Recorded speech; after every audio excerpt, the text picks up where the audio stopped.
19 वर्षीय तरुणीवर बलात्कार करून तिची हत्या तिच्या प्रियकराने केलेली आहे। तुंगारेश्वरच्या जंगलात नेऊन बलात्कार करून तिची हत्या करण्यात आल्याचं पुढे आलेले आहे। हत्येनंतर मृतदेह रिक्षात टाकून आरोपी तरुणाने तिच्या घराशेजारच्या बोळींज परिसरामधल्या तरुणीच्या घराच्या बाजूलाच एका कंपाऊंडमध्ये आणून टाकला।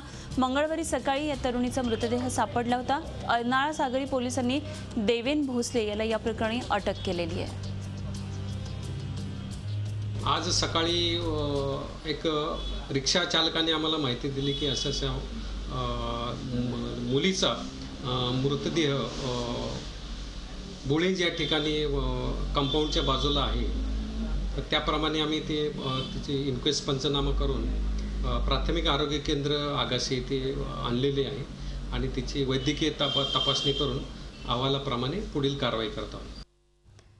या घटनेसंदर्भात आणखी सविस्तर माहिती जाणून घेऊया। आमचे प्रतिनिधी प्रवीण नलावडे सध्या आपल्या बरोबर आहेत। प्रवीण, अत्यंत धक्कादायक ही घटना आहे। 19 वर्षाची तरुणी आहे आणि तिच्या प्रियकरानेच हत्या केल्याचं कळतंय। अर्थात पोलिसांनी अटक केली। काय नेमकी कारवाई झाली आहे, कशी ही घटना घडली आहे? हो, खरंच धक्कादायक घटना आहे। पोलिसांनी तात्काळ त्याच्या प्रियकराला अटक केलेली आहे आणि याने जे आहे की वसईला जे तुंगारेश्वर जंगल आहे त्या जंगलामध्ये फिरायला नेण्याच्या बहाण्याने तिला नेलं, तिला पाण्यामध्ये डुबून तिला मारलं आणि तिचा मृतदेह रिक्षात आणला आणि कोणालाही संशय येऊ नये म्हणून तिच्याच घराच्या बाजूला हा मृतदेह टाकलेला आहे। पण पोलिसांनी अवघ्या 8 ते 12 तासात या प्रियकराला अटक केलेली आहे आणि असंही सांगण्यात येत आहे की ही मुलगी आहे की इतर कोणाबरोबर तिचे काहीतरी मित्रत्वाचे संबंध होते आणि हे त्याला पटत नव्हतं म्हणून त्याने तिची हत्या केलेली आहे। सध्या पोलिसांनी त्याचा प्रियकर आहे त्याला अटक केलेला आहे आणि त्याची रवानगी आज दुपारी त्याला वसई कोर्टात हजर करण्यात येणार आहे।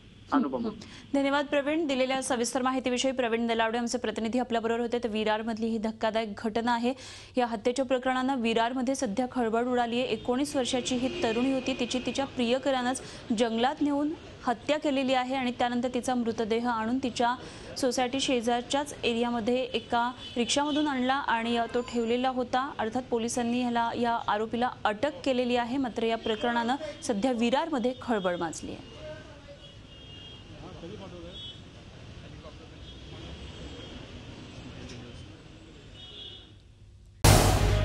झी 24 तास रहा एक पाऊल पुढे।